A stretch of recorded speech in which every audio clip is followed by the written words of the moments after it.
Hello, sports fans, and welcome to the Scott Sports 101 Thursday Night Football postgame show. Uh, well, move over Odell Beckham Jr. Garrett Wilson might have snatched your spot among the NFL's greatest catches with one hand, of course. Wilson made a dazzling 26-yard go-ahead touchdown catch early in the fourth quarter, and the New York Jets snapped a five-game losing streak by beating the Houston Texans, 21-13 on Thursday night.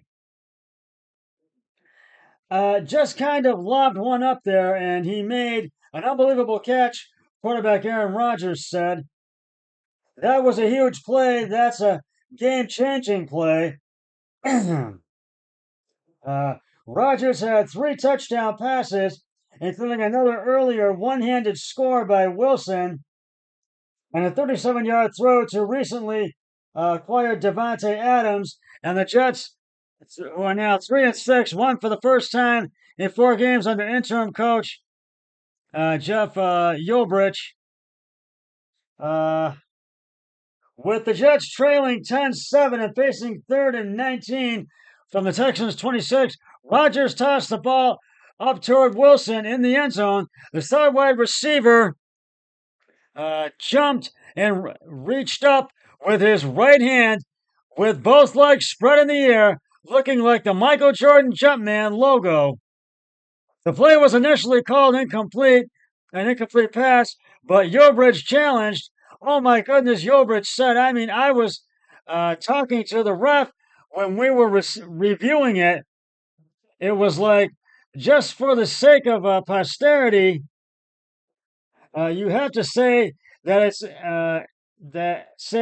that's in, just so it goes down in history. A video replay review confirmed that Wilson's shin was down in the end zone, and a touchdown was called to give the Jets a 14-10 lead. With 12:54 left, it sent the fans at MetLife Stadium into a frenzy after they had a little to cheer for until that point. Wilson's catch was reminiscent of former Giants great Beckham one-handed grab against Dallas in 2014. And for it to even come up in that convo, I'm blessed, Wilson said. I'm honored. It also helped make up for the Jets' touchdown that wasn't, when rookie Malachi Corley made a mental mistake that negated his first NFL score.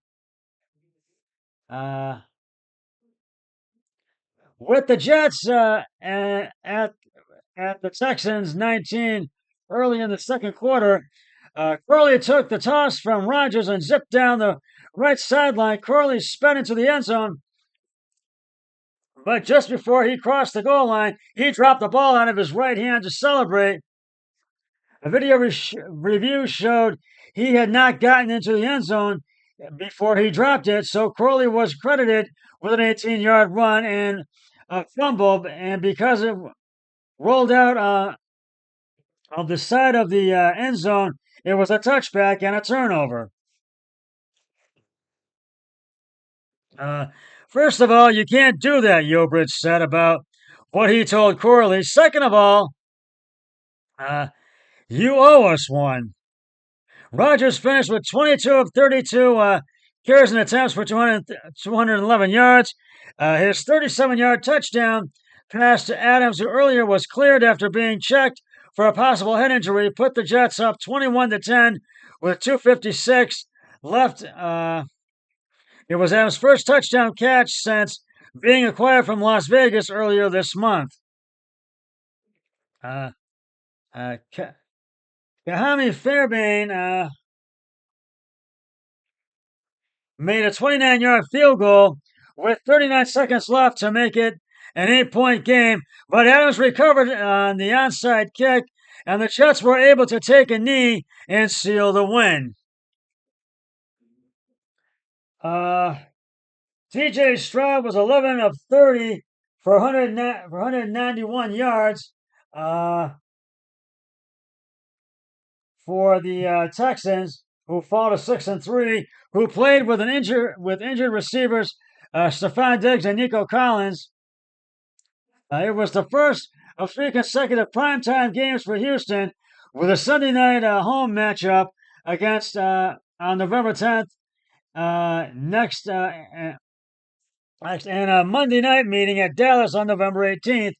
It's embarrassing to come out of here in a primetime game and get embarrassed like that. Like that is never fun, Strauss said. We have to be better in a lot of areas, and that starts with me. There are plays I've got to make, throws I've got to make. Fairbairn missed two field goals for Houston with the Texans trailing 14-10. Fairbairn made it a 1-point game when he kicked a 43-yarder, but Eric Watts was called for unnecessary roughness on the attempt, so Houston opted to accept the penalty and keep the ball. The Jets made a defensive stand, and the Texans were forced to try a 27-yard attempt, but Fairbairn doinked his kick off the left upright, keeping it 14-10. Joe Mixon's 3-yard touchdown run capped a 98-yard drive for the Texans, who had taken a 7-0 lead late in the second quarter. The Jets tied it on an opening possession in the second half when Rodgers completed a 21-yard pass to Wilson, who snagged the ball with one hand and ran into the end zone for the tying touchdown. Riley Patterson, who signed with the active roster hours before the game to replace the injured Greg Zuerlein, hit the left upright on the extra point, but the ball deflected inside and cleared the crossbar. Fairbairn's 54-yarder put the Texans back up 10-7 with 4:11 left in the third quarter. The most frustrating part is that we were the better team. Houston right tackle Titus Howard said, "We let that game get away from us, especially in the second half." Rodgers was 7 of 14 in the first half for just 32 yards, his fewest in an opening two quarters, with 10 or more attempts in his career. His previous low was 37 on 12 attempts against Denver on November 1st, 2015, with Green Bay. Now,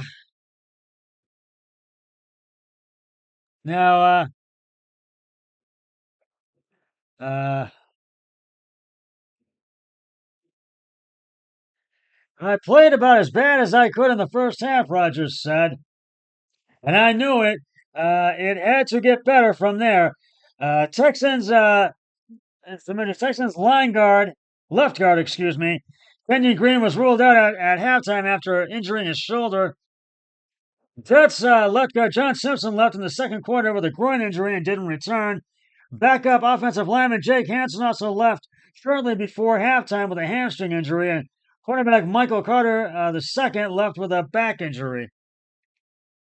Well, the Texans will have to regroup for their Sunday Night Football matchup as they host the Detroit Lions on November 10th on Sunday Night Football. And the Jets will be at Arizona next Sunday at State Farm Stadium to take on the Arizona Cardinals.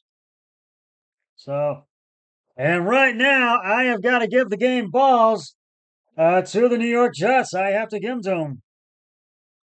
Aaron Rodgers, 22 of 32 passing carries and attempts, 211 yards, 3 touchdowns. Garrett Wilson, 9 receptions, 90 yards, 2 touchdowns on the receiving end. On the running end, Breece Hall, 15 attempts, 74 yards. So that's how this game shaped up. And we've got a full day of football on Sunday, beginning with the 1 o'clock games. The Dallas Cowboys are at Mercedes-Benz Stadium in Atlanta to take on the Atlanta Falcons. The Denver Broncos are at M&T Bank Stadium in Baltimore to take on the Ravens. The Miami Dolphins are at Highmark Stadium in Buffalo to take on Josh Allen and the Bills. The New Orleans Saints are in Bank of America Stadium in Charlotte, North Carolina to take on the Carolina Panthers. The Las Vegas Raiders are in Cincy at Paycor Stadium to take on the Bengals. The Chargers come here to Cleveland to take on the Browns. The Commanders are at MetLife Stadium in East Rutherford, New Jersey, to take on the New York Giants. And rounding out the early games, the New England Patriots are at Nissan Stadium in Nashville, Tennessee, to take on the Titans. The 4 o'clock games are late afternoon ones. The Chicago Bears are in Arizona at State Farm Stadium to take on the Arizona Cardinals. The Jacksonville Jaguars are at Lincoln Financial Stadium in Philadelphia, Pennsylvania, to take on the Eagles. The Detroit Lions are in Green Bay, Wisconsin, to take on the Green Bay Packers at legendary Lambeau Field in Green Bay. And rounding out the late afternoon games, the 4 o'clock games, the Los Angeles Rams are at Seattle Lumen Field to take on the Seattle Seahawks. Sunday Night Football, the Indianapolis Colts are at U.S. Bank Stadium in Minnesota to take on the Vikings. And Monday Night Football, the Tampa Bay Buccaneers are with Baker Mayfield are in Arrowhead Stadium in Kansas City, Missouri to take on Mahomes and the Kansas City Chiefs. And that's how this Week 9 shapes up for the rest of it. And right now, I'm going to give you a little NBA update. The Cavs are up by 17, 97-80, and hoping to remain undefeated and go to 6-0. Just over 11 minutes to play in the fourth quarter. Georges Niang has scored 7 points in 12 minutes and made 3.5 field goals from the field. And now we're just under 11 minutes to play. 99-82. They're still up by 17. The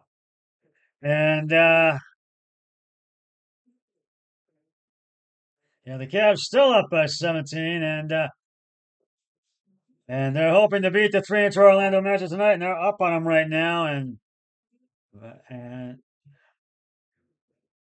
so they've been looking good tonight, the Cavs, and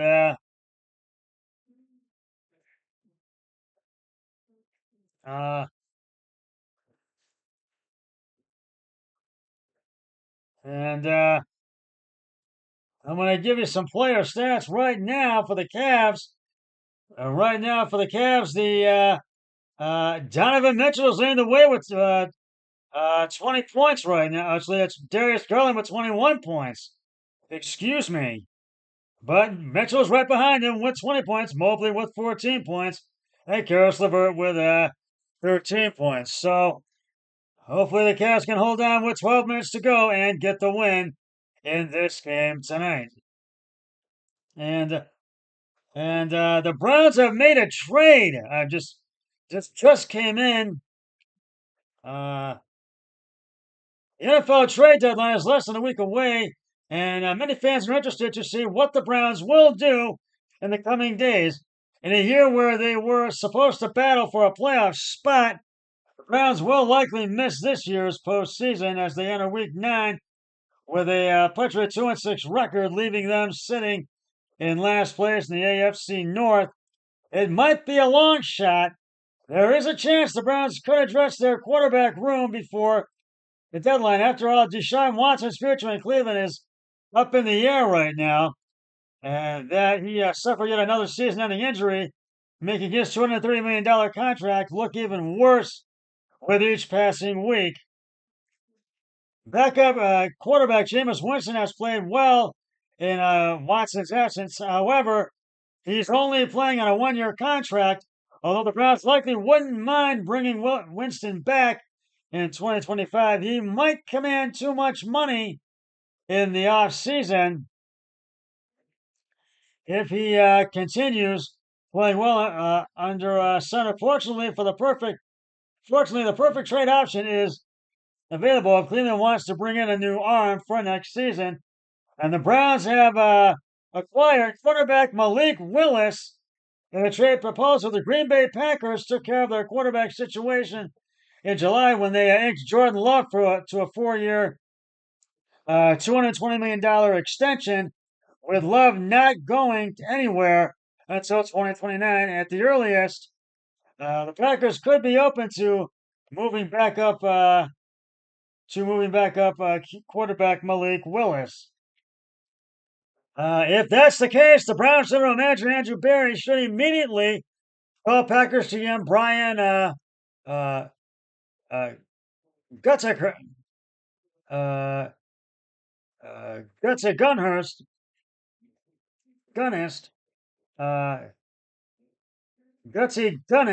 Brian Gutekunst, considering how it only cost Green Bay a 2025 7th-round pick to acquire Willis from the Tennessee Titans back in August.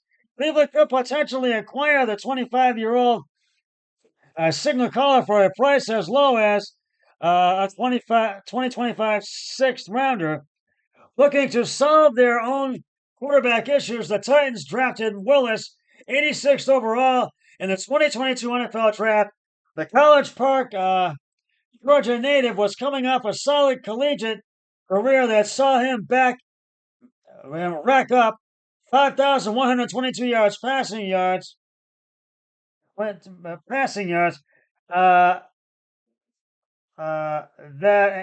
47 touchdowns, along with 1,822 rushing yards and 27 more scores on 338 carries across 2 seasons at Liberty.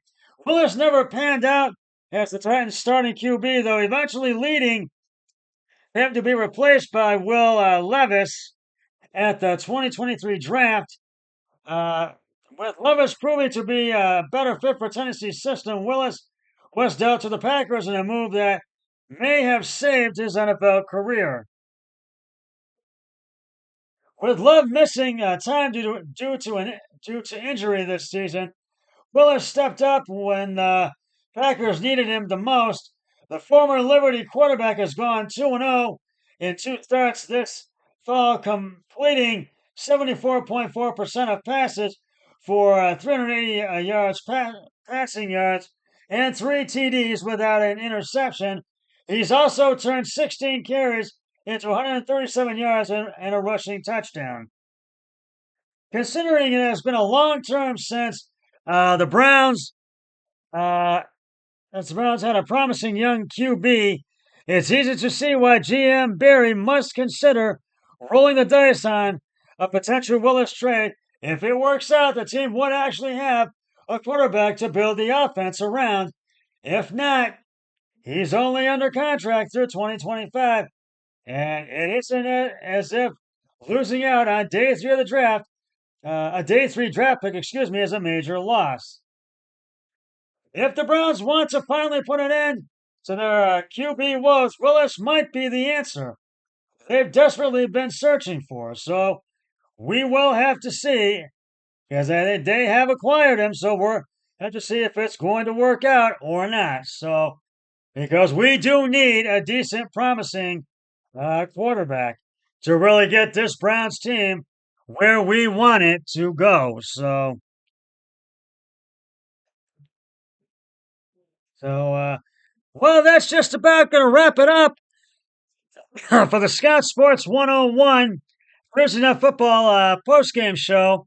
I'll be back with the Scout Sports 101 Browns and NFL early games pregame show on Sunday. But until then, always remember, be a team player each and every day in every way possible. So long, everybody. 3, 2, 1, I'm done.